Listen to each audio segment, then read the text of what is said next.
warahmatullahi wabarakatuh. Perkenalkan, nama saya Fitri Rahmawati. Saya merupakan mahasiswi Stikes Kuningan program studi Sarjana Kesehatan Masyarakat semester 6 dengan peminatan Kesehatan Lingkungan.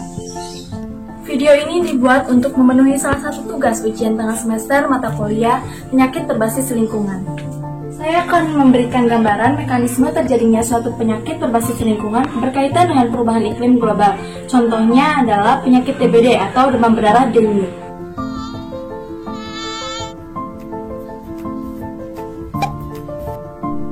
Apa itu DBD? Demam berdarah dengue merupakan salah satu jenis dari penyakit arbovirus. Arbovirus artinya virus yang ditularkan melalui gigitan arthropoda seperti nyamuk. Infeksi arbovirus ini dapat menyebabkan timbulnya penyakit demam berdarah dengue. Jadi, demam berdarah merupakan manifestasi klinis dari penyakit arbovirus. Triad epidemiologi penyakit DBD, ada host, agent, dan environment. Host merupakan orang yang terjangkit DBD. Perilaku host ditinjau dari 3 faktor, yaitu faktor pengetahuan individu, sikap seseorang, dan tindakan yang dilakukan terkait DBD. Sedangkan agentnya yaitu virus dengue. Dan yang terakhir yaitu environment. Environment merupakan lingkungan sekitar. Perubahan lingkungan sekitar akan berpengaruh pada perilaku host, sehingga timbullah suatu penyakit yang dapat menyerang individu maupun keseluruhan populasi. Perubahan iklim menyebabkan peningkatan suhu udara. Udara lembab meningkatkan tumbuh kembang nyamuk. Dan curah hujan tinggi, jika tidak adanya sistem drainase yang baik, maka akan terbentuk genangan-genangan air yang sangat sering dijadikan tempat berkembang biak nyamuk Aedes aegypti penyebab penyakit DBD. Terjadinya penyakit DBD tidak terlepas dari adanya interaksi antara vektor penular penyakit DBD yang mengandung virus dengue dengan manusia melalui peranan lingkungan rumah sebagai media interaksi. Beberapa faktor lingkungan rumah yang dianggap berkontribusi terhadap terjadinya penyakit DBD, diantaranya kepadatan rumah, adanya tempat perindukan nyamuk, tempat peristirahatan nyamuk, kepadatan nyamuk, dan angka bebas jentik. Upaya dasar kesehatan lingkungan yang dapat diterapkan yaitu pemeriksaan jentik nyamuk yang dilakukan oleh seluruh pemilik rumah bersama kader juru pengamatan jentik atau yang sering disebut dengan jumantik.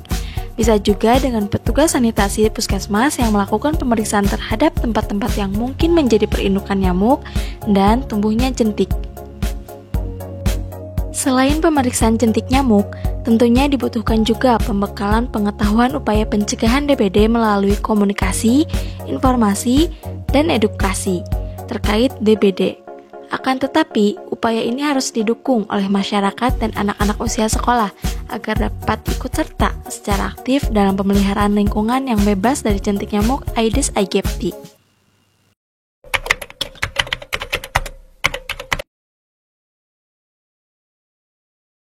Simpul 1, yaitu sumber penyakit. Penyakit DBD adalah penyakit yang disebabkan oleh virus dengue yang dapat ditularkan melalui gigitan nyamuk Aedes aegypti.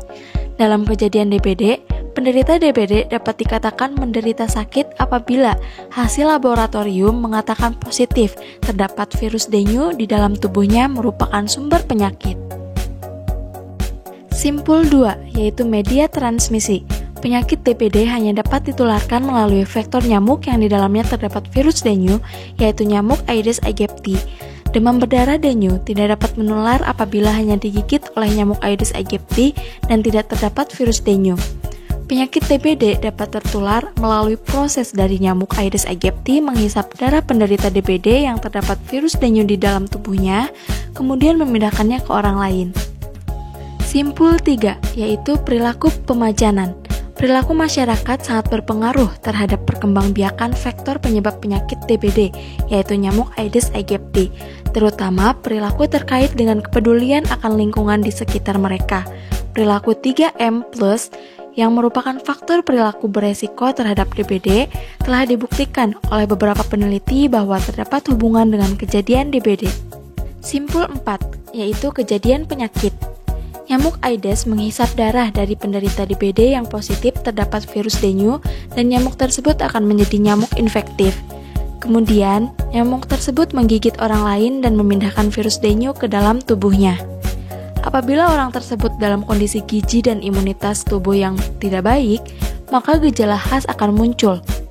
Gejala khas DBD yang muncul dan diperkuat dengan hasil laboratorium hingga sampai dirawat di rumah sakit atau di rumah, maka penderita ini termasuk dalam segmen pertama, yaitu akut.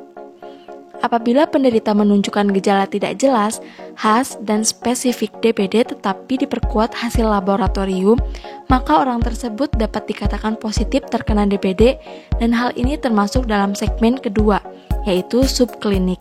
Penderita dengan gejala tidak jelas, baik secara laboratorium maupun klinis, tetapi dalam sewaktu-waktu dapat menimbulkan KLB DBD, maka hal ini termasuk dalam segmen terakhir, yaitu samar. Secara garis besar, dalam kejadian DBD, outcome-nya adalah angka insiden rate.